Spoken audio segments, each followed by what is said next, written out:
Olá, alunos! Vamos para mais uma videoaula.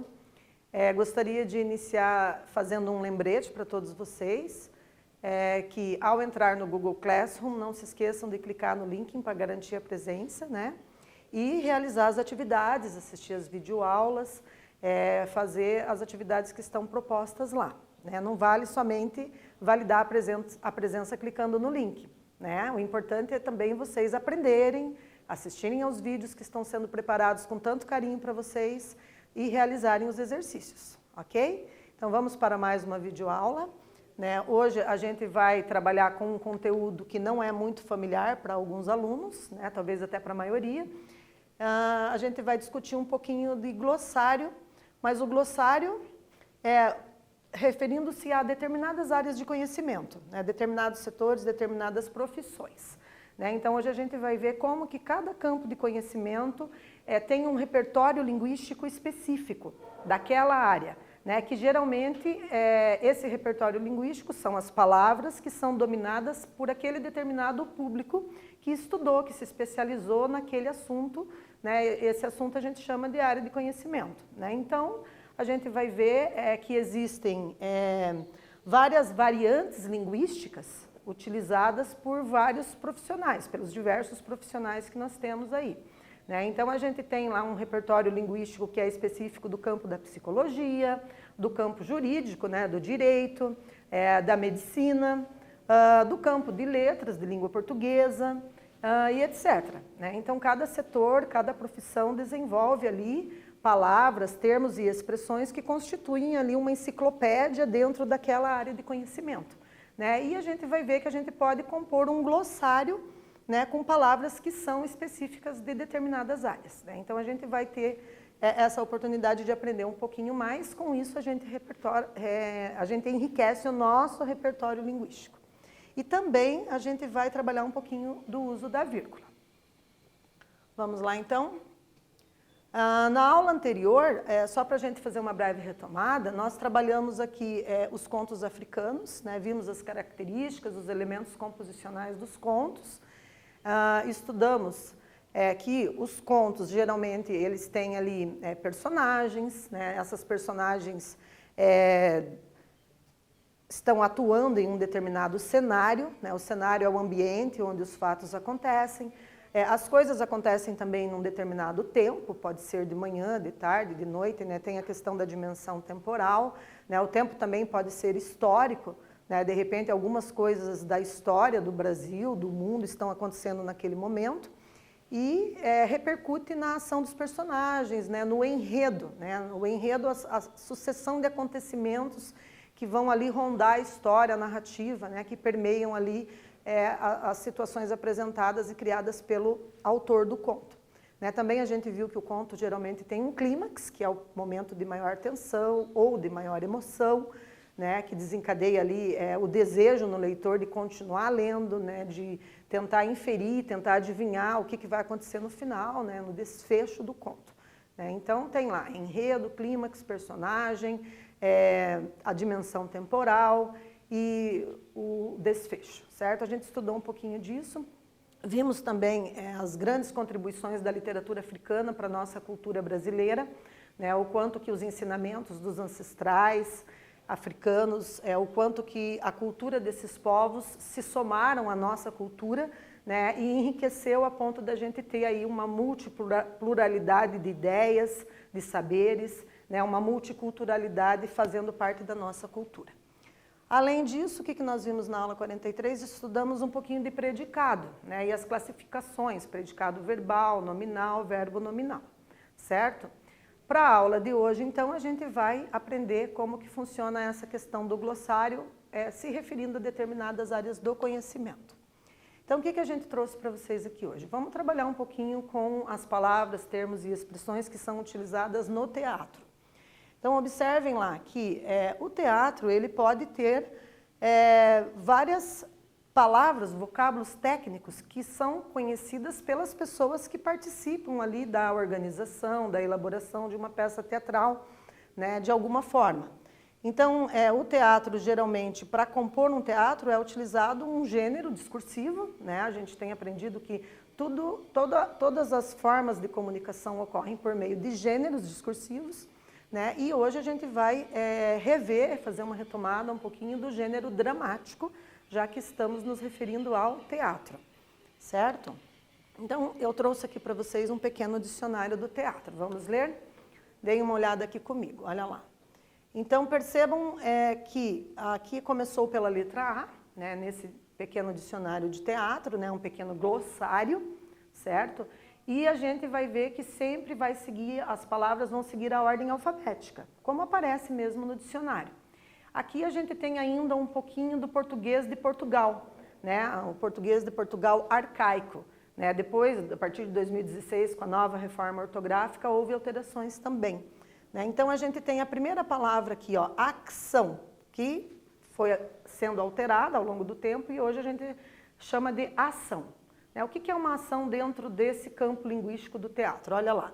É uma sequência de acontecimentos do texto dramático, a história. Né? Na sequência a gente tem acto, que mudou também, né, com o tempo ficou ato, agora, né, dentro da nova reforma, né? Então a gente tem que o ato dentro de um teatro, dentro de um texto dramático, ele é a parte da estrutura externa do texto dramático em que se divide uma peça teatral e que é normalmente marcada pela mudança de espaço ou cenário. Então cada vez que vai mudar o cenário, que vai mudar a cena de uma peça teatral, a gente tem um ato. E esse ato, dentro do texto, ele vem descrito, vem explícito para o leitor saber, né, que está havendo ali uma mudança de cena, uma mudança de cenário. Então, vem geralmente explicitado lá com letras maiores, né, vem escrito ato. Actor ou atriz. Esse é fácil, né, pessoal? Vocês já sabem. É o ator ou a atriz, aquele ou aquela que representa um papel numa peça de teatro. Adereço. Adereço é um adorno, uma peça de enfeitar. A parte, escrito assim mesmo, tudo junto, tá? Significa o modo de representação do discurso dramático pertencente ao texto principal. Palavras ditas por uma personagem, para si própria ou para o público, partindo do princípio que as outras pessoas não a ouvem. Né? Então, a gente tem aqui uma espécie de monólogo, como se a personagem estivesse conversando consigo própria, certo? Aí, agora, observem a questão do uso do ponto e vírgula para separar as definições. Né? O uso da vírgula para exemplificar o significado de a parte. Então, se a gente observar aqui só na definição da palavra a parte, a gente pode perceber que foi utilizado o ponto e vírgula, né? O ponto e vírgula é uma pausa maior do que a vírgula, né? Porém menor que o ponto. O que significa utilizar aqui o ponto e vírgula nesse caso? Olha lá, a parte. Vamos retomar aqui a leitura da última palavrinha. A parte, modo de representação do discurso dramático pertencente ao texto principal. Ponto e vírgula. Na sequência vem outra possibilidade de explicar uma definição para o que significa a palavra à parte. Então, por isso que foi utilizado nesse caso o ponto e vírgula, certo? Aí ele vem com uma outra definição, né? Um outro conceito para a parte. Palavras ditas por uma personagem, vírgula. Agora é uma pausa menor. Para si própria ou para o público. Observem aqui que vírgula novamente. Então, esse para si própria ou para o público está explicando, né, de que forma que essas palavras serão ditas por essa personagem. Então, utilizou a vírgula, que é uma pausa menor que o ponto e vírgula. E aí, na sequência, continua ali a frase, partindo do princípio que as outras pessoas não a ouvem. Certo? Então, é um pouquinho disso que a gente vai tentar se familiarizar também, né? A questão da vírgula, né, do ponto e vírgula e o ponto final. Observem aqui na penúltima palavra, a palavra adereço. Adereço também foi utilizado ponto e vírgula, né? Então, o que tem ali de definição? Adorno, ponto e vírgula. Peça de enfeitar, ponto e vírgula. Né? Não fez o ponto final após a palavra enfeitar, porque nesse glossário ainda continuam as explicações. Né? Continuam ali as palavras desse campo de conhecimento, que é o texto dramático, né? E aí ele, então, faz as separações com ponto e vírgula, certo? Vamos ver mais exemplos? Olha aqui, para a letra B. Então, a gente viu a letra A, agora vamos para a letra B. Bastidores, conjunto dos espaços que ficam por detrás e ao lado do palco. Nos bastidores, os atores preparam-se e aguardam a sua entrada em cena. Então, vejam lá, nos bastidores, vírgula. É um local onde os fatos acontecem. Na sequência, o que acontece nos bastidores? Os atores preparam-se e aguardam a sua entrada em cena. Ponto final, concluiu o pensamento. Na sequência, boca de cena é a parte da frente do palco. Então, nos bastidores, a gente viu ali, só para reforçar, né, os atores fazem blá, blá, blá. Né? Então, dá sequência ali ao enunciado. Então, a vírgula serve para ilustrar o que ocorre em um determinado local presente no início da frase. Depois a gente vai fazer um exercíciozinho para treinar isso aqui, certo? Na letra C, o que a gente tem? Camarim, local onde os atores se preparam para entrar em cena. Camarote, pequeno compartimento na parte lateral do teatro destinados ao público. Caracterizador, aquele que caracteriza os atores. Cena, subdivisão do ato, marcada pela entrada ou saída de personagens.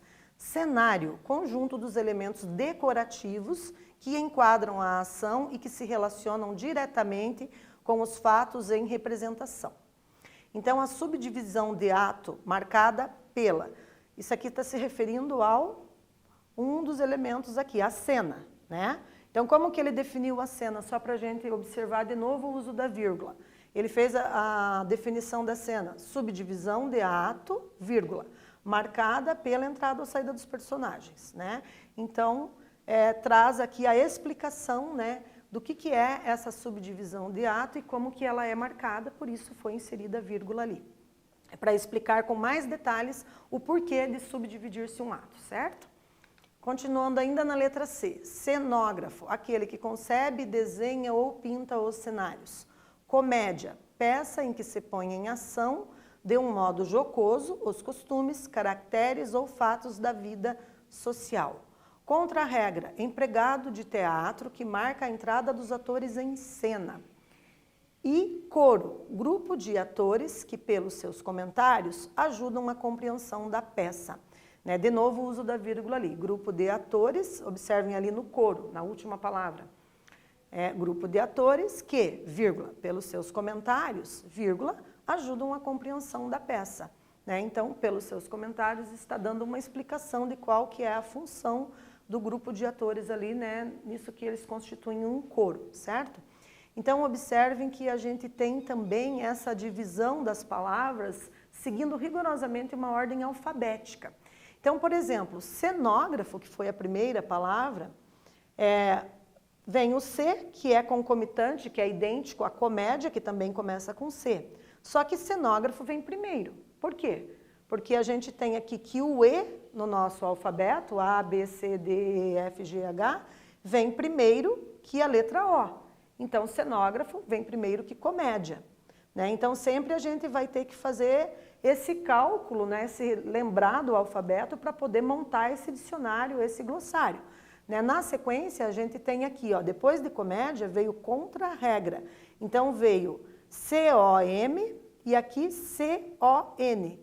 CO é idêntico nos dois. O que vai definir qual palavra virá primeiro e qual virá na sequência? A letra M vem antes do N, logo, comédia vem antes de contra-regra. Né? E observem também que coro começa com CO, só que na sequência vem a letra R. Então, o que a gente tem? Que, seguindo essa linearidade do alfabeto, M, N, R está na sequência, certo? Isso é necessário quando a gente vai montar um dicionário, um pequeno glossário. Então, a gente tem mais aqui, ó, na letra D, didascalhas. É um conjunto de indicações cênicas dadas pelo dramaturgo para que os atores saibam que gestos fazer e que tom de voz a utilizar, muitas vezes designadas de texto secundário. Também informam sobre o espaço e tempo e não são ditas em cena. Drama. Composição teatral sobre assuntos sérios, meio termo entre a tragédia e a comédia, que aborda, geralmente, temas da vida comum. desdobrando-se entre o patético e o comovente. Dramaturgo, autor de textos dramáticos. Então, de novo, nesse slide eu vou chamar a atenção para a questão de como foi escolhida ali qual palavra vem antes, né, e qual que vem depois. Então, a gente tem didascalhas, D-I, o I vem antes do R, de drama, certo? E aqui, drama e dramaturgo apresentam 5 letras idênticas, né? Começa com drama e drama. Então, dramaturgo vem depois porque o T vem na sequência, certo? E no drama encerra-se ali a palavra. Então, sempre considerando a ordem alfabética para montar o dicionário, ok? Então, a gente tem outros exemplos aqui, né? Só que eu trouxe aqui para vocês, agora para a gente ver como é que vocês estão conseguindo aí fazer as relações, né, conceituais, né, aprendendo o uso da vírgula e tal. Trouxe aqui um exercício para vocês. Vamos dar uma olhada aqui, ó. Coloque a vírgula onde considerar necessário fazer uma pausa, para que o texto fique mais coeso. Então, a vírgula ela dá coesão ao texto, né? Ela dá mais sentido, mais clareza, para que o leitor compreenda a intencionalidade de quem elaborou o enunciado, quem elaborou o texto, a frase ali, né? Então, eu vou dar um tempinho para vocês fazerem esse exercício, colocando a vírgula nos locais onde vocês considerarem apropriados. A gente volta na sequência.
Então, galera, vamos corrigir, ver quem acertou ou aproximou, né, o que seria a resposta correta para o uso da vírgula?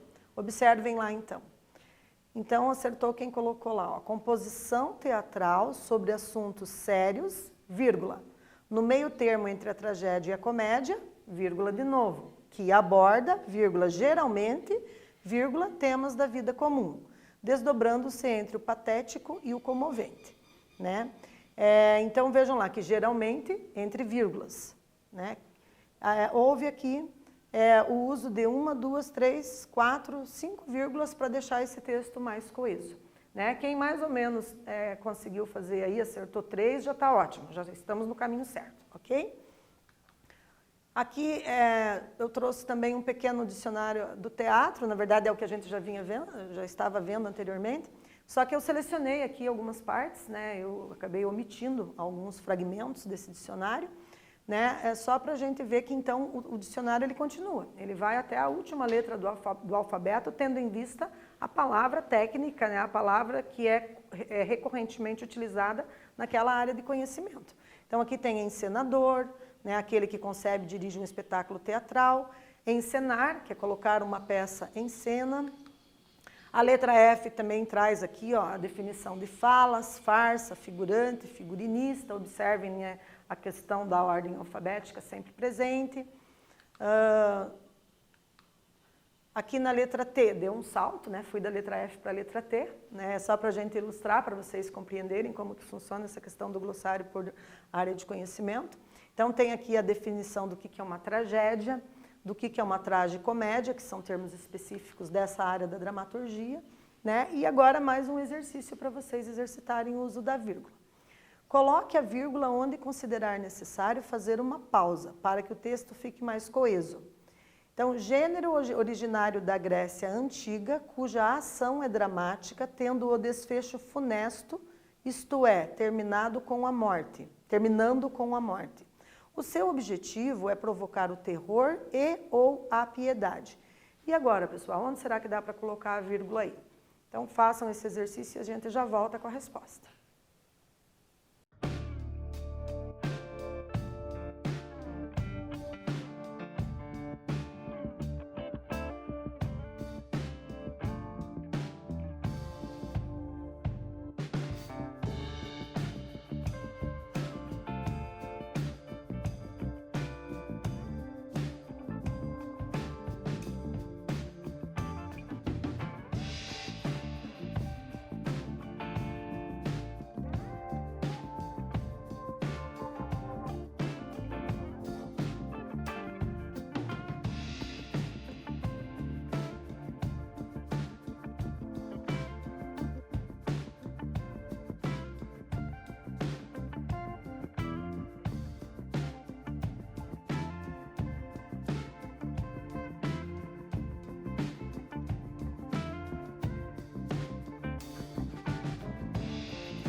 Vamos verificar, então? Olha lá, então. é gênero originário da Grécia Antiga, vírgula, uma pausa ali, né? Cuja ação é dramática, vírgula. Então, cuja ação é dramática está explicando, traz uma explicação, né, do que vem a ser o que foi dito anteriormente, certo? Tendo o desfecho funesto, né? O desfecho é o final da história, né? Um final trágico, um final funesto. Isto é sempre separado entre vírgulas, terminando com a morte, ponto final. O seu objetivo é provocar o terror e ou a piedade. Então vejam que a vírgula ela tem um determinado poder de atribuir sentido às frases, né? Se a vírgula não for colocada corretamente, ela pode mudar todo o sentido, né? E aí a intencionalidade de quem escreveu aquela frase acaba se perdendo, porque não cumpre a comunicação de forma eficiente como a pessoa teve a intenção inicial, né? Por quê? Porque se colocar a vírgula em determinadas situações no local inadequado, a frase fica sem sentido às vezes, ou ela adquire um outro sentido bem diferente daquele que foi intencionalmente idealizado pela pessoa, né? Pelo emissor da mensagem, a pessoa que elaborou o enunciado. Então vejam lá, o poder da vírgula. Vírgula pode ser uma pausa ou não. Olhem os exemplos ali. Não, vírgula, espere ou não espere. Muda totalmente o significado, né? Uma coisa é eu dizer não, espere. Outra coisa é eu não espere, eu dizer isso. Então observem que tem bastante diferença semântica, né? De sentido ali o uso da vírgula. No segundo exemplo, ela pode sumir com o seu dinheiro. 23,4 é um valor. 2,34 é outro valor bem diferente, concordam? Então, olha o poder do uso da vírgula na questão dos números, certo? O outro modelo ali de exemplo, pode criar heróis. Vejam lá, isso só ele resolve. E, sem a vírgula, isso só ele resolve. Então, no primeiro modelo a gente tem isso só, vírgula. Ele resolve, é só isso, né? É pouca coisa. Agora, no segundo modelo, isso só ele resolve, ou seja, só ele tem capacidade de resolver, sem a vírgula. Mudou completamente o sentido. Né? Na sequência ali da segunda coluna, observem a primeira frase ali. Ela pode ser a solução. Vejam lá. Vamos perder, vírgula. Nada foi resolvido. No segundo exemplo, vamos perder nada, vírgula. Foi resolvido. Tem bastante diferença, né? A vírgula também pode mudar uma opinião, olha lá, não queremos saber. Ou no segundo exemplo, não, vírgula, queremos saber. Então, uma coisa é eu dizer não quero saber, outra coisa é eu dizer não, vírgula, eu quero saber, ponto. Muda totalmente o sentido. Na sequência, a gente tem mais um modelo em que a vírgula pode condenar ou salvar. Então, ali, não tenha clemência, tipo, não tenha piedade, né? Pode fazer o que você acha justo. E, na segunda frase ali, a gente tem não, vírgula, tenha clemência, né? Tipo, não, por favor, tenha piedade. Então, a vírgula mudou completamente ali o sentido, certo? Então, se o homem soubesse o valor que tem a mulher, andaria de 4 à sua procura. Se você for mulher, vírgula, certamente colocou a vírgula depois de mulher. Então, colocando a vírgula depois de mulher, como é que ficaria? Se o homem soubesse o valor que tem a mulher, vírgula, andaria de 4 à sua procura. Se você for homem, vírgula, colocou a vírgula depois de tem. Então, como ficaria? Se o homem soubesse o valor que tem, vírgula, a mulher andaria de 4 à sua procura. Então, vejam que ali mudou completamente a questão do valor da mulher ou do homem, mudou o sentido por conta da vírgula. Vamos fazer um testezinho agora de novo, vamos lá? Então, observe a definição e o uso da vírgula. Nos bastidores, vírgula, os atores se preparam e aguardam a sua entrada em cena. Se fosse para você elaborar uma definição para a sala da sua casa, como ficaria? Marque um X na alternativa adequada. Então, vamos pensar que você vai montar um glossáriozinho aí, explicando em detalhes para que servem as peças da sua casa. Como que é dividido os cômodos, para que serve cada um, qual a função. Então, como que você faria essa definição? Primeira proposta, vocês vão marcar um X na que vocês acharem que explica melhor. Então, na sala, meus familiares, vírgula, assistem à TV e conversam. Essa é a primeira proposta. Segunda proposta, na sala, vírgula, meus familiares assistem à TV e conversam. Um tempo para pensarem e a gente já volta com a resposta.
E aí, galera, estava fácil essa, né? Então, marcou um X na segunda proposição, né? Quem marcou o X aqui na segunda acertou, parabéns. Então, na sala, vírgula, meus familiares assistem a TV e conversam. Estava fácil o modelo porque vocês tinham ali nos bastidores, vírgula, que é um local, e aí explicação do que acontece nesse local. Os atores se preparam e aguardam a sua entrada em cena.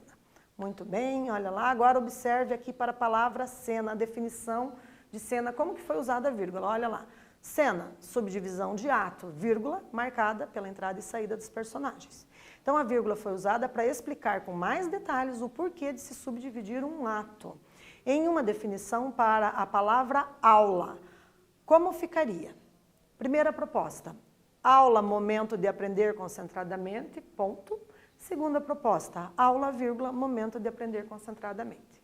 Façam e a gente daqui a pouco retorna.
Vamos verificar, galera, então, como ficou? Acertou quem colocou a segunda proposição como correta. Aula, vírgula, momento de aprender concentradamente, ponto, né? Uma explicação do que vem a ser, né, do que espera-se que seja uma aula, certo?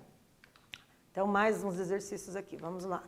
Com relação ao uso da vírgula, considere a regra abaixo e assinale a alternativa correta. Observem, não se separa o predicado do sujeito. Exemplos, eu gosto de comédia, né? Eu não vou colocar ali eu, vírgula, gosto de comédia, a menos que eu colocasse ali o quê? Eu, vírgula, que gosto de comédia, vírgula, fui a uma peça teatral ontem, alguma coisa assim, né? Isso no momento sem pandemia, lógico. Segundo modelo aqui, a professora ensina o uso da vírgula. Então, sujeito, a professora, predicado, ensina o uso da vírgula. Não precisa de ir vírgula ali entre sujeito e predicado, porque a frase está diretamente seguindo essa sequência, né? Sintática. Então, não precisa de vírgula. Agora, qual frase que poderia estar correlacionada a essa com relação ao uso da vírgula? Então, vou dar um tempo para vocês pensar aí, temos 4 alternativas e voltamos na sequência.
Então, olha lá, acertou quem marcou a letra A, né? A comédia é uma peça teatral para fazer rir. Sujeito, a comédia. Predicado é uma peça teatral para fazer rir. Não se usa vírgula entre sujeito e predicado.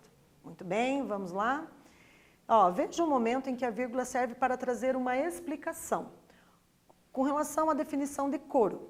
Grupo de atores, vírgula, que pelos seus comentários, vírgula, ajudam a compreensão da peça.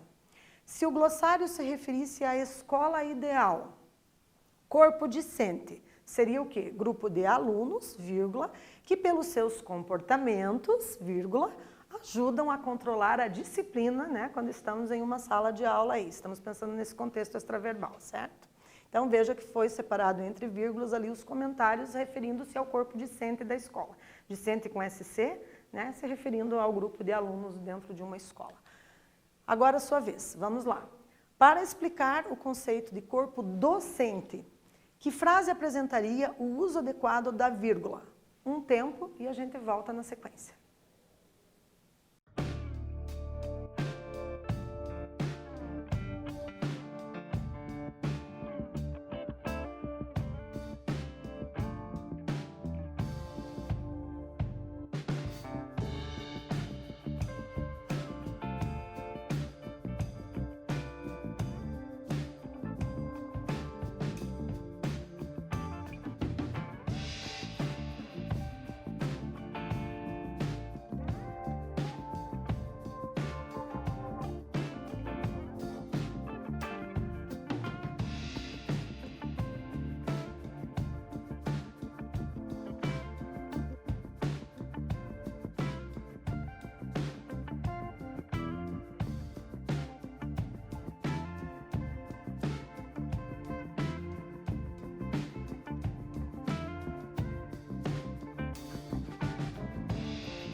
Então, pessoal, acertou quem marcou um X na letra A. Observe, então o corpo docente se refere a grupo de professores que, vírgula, com suas explicações, vírgula, ajudam no aprendizado.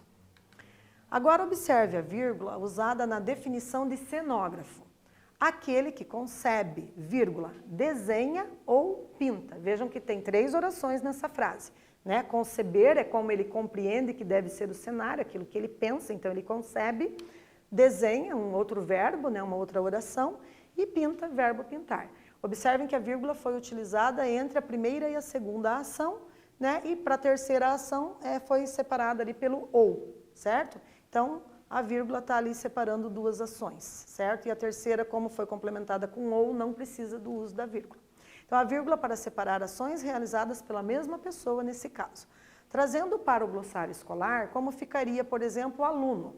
A gente poderia dar uma definição assim, aquele que estuda, vírgula, lê, vírgula, faz atividades e aprende. Veja que no modelo de aluno foram trazidas 4 orações, 4 ações, 4 verbos, né, se referindo ao aluno. Né? E esses verbos, essas ações, foram separadas por vírgula, com exceção da última, né? Entre a penúltima e a última ação, fazer atividades e aprender, a gente introduziu ali a conjunção aditiva, que adiciona ideias, a conjunção e, não precisa da vírgula ali. Então, leia as alternativas abaixo e assinale a correta com relação ao uso da vírgula. Veja lá, para o glossário da escola ideal, vírgula, qual seria a melhor definição para o professor ou a professora? Tempo para vocês fazerem.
Então, galera, olha lá, quem acertou marcou um X na letra B.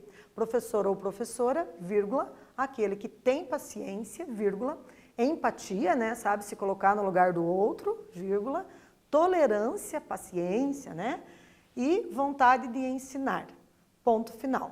Então, foi separado ali as ações, né, tem paciência, empatia, tolerância, vontade de ensinar, separado por vírgula, no final, insere ali o E, né? Não precisa de vírgula ali, certo?